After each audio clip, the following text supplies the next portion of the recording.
സമാജഹിതത്തിന് വേണ്ടി സമർപ്പിക്കുവാൻ പഠിപ്പിക്കുകയാണ്. 2 കയ്യേ ഈശ്വരൻ തന്നിട്ടുള്ളെങ്കിലും 100 കൈകൾ കൊണ്ട് പ്രയത്നിക്കണം. ശതഹസ്തേന സ്വീകൃത, 100 കൈകൾ കൊണ്ട് സമാഹരിക്കാൻ പഠിക്കണം, പ്രയത്നിക്കണം, പരിശ്രമിക്കണം.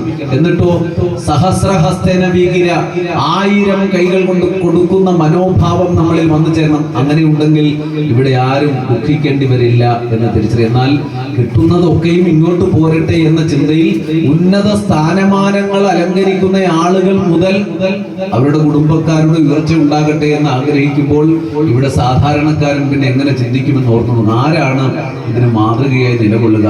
എന്നാൽ ഈ സമാഹരിച്ചു വെച്ചതൊന്നും പോകുമ്പോൾ കൊണ്ടുപോകുവാൻ സാധ്യമല്ല. 10 കിട്ടുകിൽ 100 മതിയെന്നും, ശതമാകിൽ സഹസ്രം മതിയെന്നും, 1000 പണം കയ്യിലുണ്ടാകുമ്പോൾ ആയുധമാകിലും ആശ്ചര്യമെന്നതും ആശയായുള്ള പാശമതിങ്കെന്ന് വേർവിടാതെ കരയേറുന്നു മേൽക്കുമേലെന്ന് ശ്രേഷ്ഠനായിരിക്കുന്ന പുന്താനം നമ്മളെ പാടി പഠിപ്പിച്ച അതേ ജ്ഞാനപ്പാനയിൽ തൊട്ടടുത്ത 2 വരി കൂടി പറയുമ്പോൾ ഒരു ശ്ലോകം വർണ്ണിക്കുന്നുണ്ട്. എന്താ പറയുന്നത്?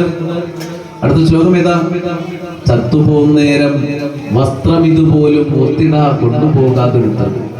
അതുകൊണ്ട് എന്നെ വെള്ള തന്നെ പുതപ്പിക്കണം, അല്ലെങ്കിൽ എനിക്ക് കിട്ടിയ ഏറ്റവും വലിയ കളർഫുൾ ആയിട്ടുള്ള തന്നെ ധരിപ്പിച്ച് എന്നെ വിടാവൂ എന്നൊക്കെ എഴുതി വെച്ചിട്ട് മക്കളെയൊക്കെ പഠിപ്പിച്ചിട്ട് പോയാൽ മക്കളെക്കാൾ മുമ്പേ നമ്മൾ പോകുമോ, നമ്മളെക്കാൾ മുമ്പേ മക്കൾ പോകുമോ എന്ന് ആർക്കെങ്കിലും ഉറപ്പുണ്ടോ?